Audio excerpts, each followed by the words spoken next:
ce n'est pas seulement, comme on dit habituellement, les petits poissons, la petite corruption qui est visée. C'est à la fois la petite corruption et la grande corruption ensemble. La tournée que nous organisons aujourd'hui auprès de nos partenaires et des amis de la Côte d'Ivoire, y compris dans la Corée, c'est de dire aidez-nous parce que la volonté du gouvernement est là. Certains pays africains ont réussi, nous aussi nous pouvons y arriver, mais on ne peut pas y arriver tout seul. La question de la lutte contre la corruption est aujourd'hui un élément de politique internationale de tous les États. Elles détiennent 15% des entreprises en Côte d'Ivoire. Issues de divers secteurs d'activité, les femmes entrepreneurs se sont donné rendez-vous à l'occasion de la Journée internationale de l'entrepreneuriat féminin.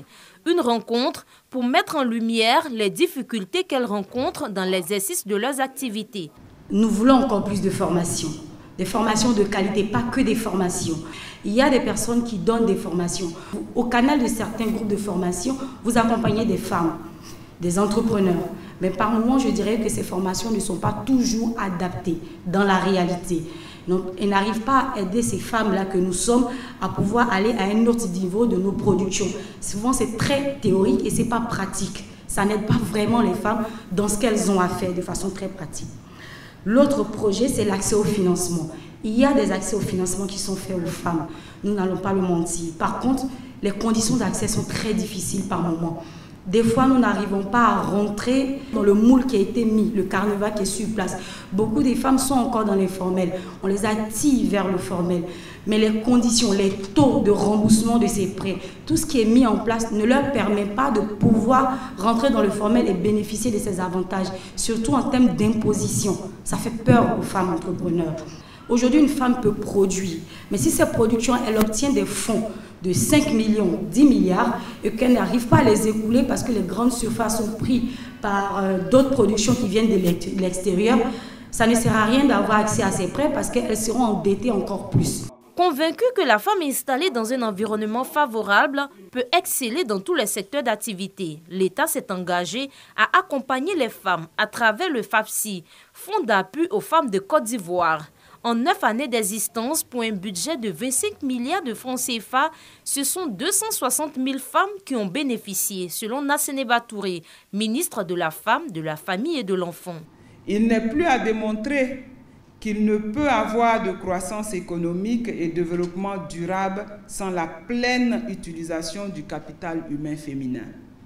Le développement des compétences entrepreneuriales des femmes est porteur de solutions alternatives aux problèmes d'emploi et contribue à l'autonomisation de la femme. La ministre Nasseneba Touré annonce à partir de 2022 des rencontres d'échange et de réflexion mensuelles avec les femmes entrepreneurs sur une durée de 10 mois. Des rencontres qui vont précéder les états généraux de la femme. Donner le sourire aux couches les plus défavorisées, c'est la mission que s'est assignée la Fondation Anzoumana Konaté. Pour la matérialiser, elle offre des kits scolaires et une enveloppe d'une somme de 100 000 francs à une vingtaine d'orphelins des écoles confessionnelles musulmanes pour leur scolarité. Nous avons invité les parents à prendre des responsabilités par rapport à l'éducation morale de nos enfants. Aujourd'hui, le thème générique est débattu à travers le monde. C'est la transmission de la valeur spirituelle à la nouvelle génération. Nous avons profité pour lancer un appel à la communauté musulmane de venir en aide à la fondation Cheikh Anzoumana Konaté, car cette fondation est la bienvenue, d'abord qui soutient les orphelins et aussi les veuves et les nécessiteux. Pour le président de la FOCAC, il était important de penser aux personnes vulnérables en les soutenant à travers ses dons. Après le décès de notre cher papa, alors, qui a beaucoup aimé le Coran, qui a beaucoup aimé son pays, qui a beaucoup aimé la nation ivoirienne, alors donc nous avons jugé bon en tant que ses enfants de mettre en place une fondation qui va pérenniser ces œuvres qu'il a fait sur la terre. Les actions que nous menons, ça commence d'abord à soutenir les orphelins pour payer leur scolarité. Ça fait 1, 2, 2. Soutenir aussi les veuves. Les tout-petits se réjouissent d'avoir reçu tous ces présents et remercient leurs donateurs. Je remercie la formation Zoumana Communauté. Je leur remercie bien de m'avoir donné beaucoup d'argent. Le lancement de la fondation a eu lieu le 11 octobre dernier et cette activité était le lancement des premières cérémonies de remise de dons. La brigade de la gendarmerie de la commune de Sangon fait peau neuve. Outre la restauration des bâtiments par des couches de peinture, la brigade bénéficie d'une opération d'équipement en matériel informatique et mobilier de bureau. Cette initiative, menée par une entreprise privée, vise à améliorer les conditions de travail des agents. La remise des clés a été faite en présence des autorités de la ville. L'acte que nous avons posé a tout simplement pour but d'emboîter le pas à notre papa, le ministre-gouverneur, député de Sangon, premier fils de la circonscription de Sangon, dans ses actions de développement qui cadrent avec l'épanouissement social de la population. Une structure, un bienfaiteur qui pose ce acte, c'est simplement lui dire merci et qu'à travers lui, nous demandons à toutes les sociétés de se joindre aux autorités, à dire que le gouverneur, et le sous-préfet, le maire, pour le développement de la région. La société privée spécialisée dans le domaine du BTP nourrit de nombreux projets en faveur des populations démunies de la commune de Sangon. Au nombre des projets, la construction d'un orphelinat dont l'objet est de soulager les veuves, les orphelins, ainsi que l'encadrement des enfants sans famille. Élargir l'assiette de perception pour le bien-être des artistes de Côte d'Ivoire. C'est dans cette optique que Karim Ouattara, premier responsable de la maison Orange Blanc, Burida, bureau ivoirien du droit d'auteur accompagné d'une délégation, s'est rendu dans le nord de la Côte d'Ivoire, précisément dans les communes de Niakara, Tafiré et Korogo.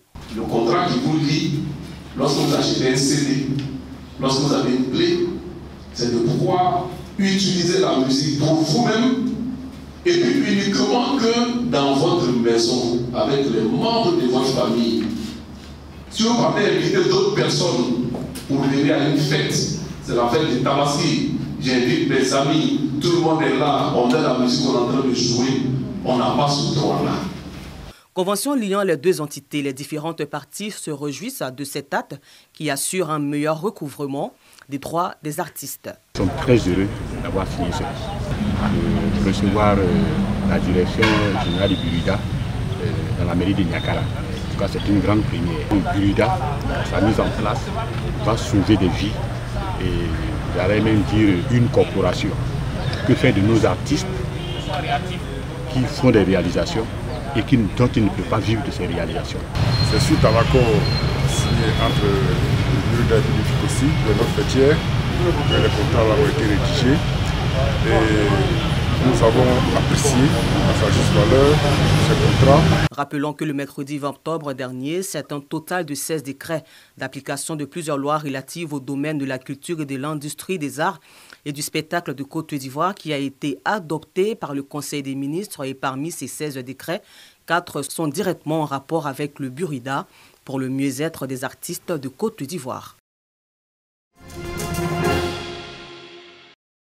Ali Abdi Emmi est un éleveur nomade somalien. Il se déplace régulièrement pour trouver de l'herbe fraîche pour ses dromadaires.